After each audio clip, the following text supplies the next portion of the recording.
ये स्थिति थे, जैसे दीवार थोड़ी थोड़ी सी करके ऊपर चादर रख के हम रहते थे। कभी पानी टपकता था, कभी बच्चे लेकर पन्नी ओढ़ के सोते थे।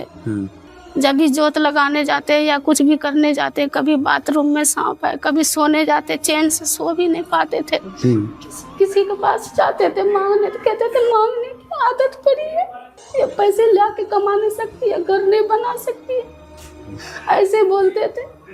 फिर हम जाते नहीं थे, कभी खाते थे कभी नहीं खाते थे। बगजी ठेला चलाते, रिक्शा, इनको पेशाब के रास्ते में दिक्कत हो रही है, तो कभी काम पे जाते हैं कभी नहीं जाते। लेकिन कहते हैं जहाँ सारे रास्ते बंद हो जाते हैं वहाँ परमात्मा कोई ना कोई फरिश्ता भेज ही देता है। इस परिवार के लिए वो फरिश्ता बनकर आए बंदी छोड़ सदगुरु रामपाल जी महाराज।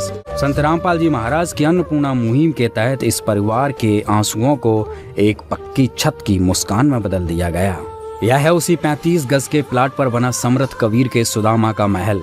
बाहर एक मजबूत लोहे का गेट इस परिवार को सुरक्षा का एहसास देता है। संत रामपाल जी महाराज ने सिर्फ एक मकान नहीं बल्कि इस परिवार को सम्मान दिया है। देखिए कितनी खूबसूरती से इस छोटी सी जगह को 2 मंजिला घर में बदल दिया गया है।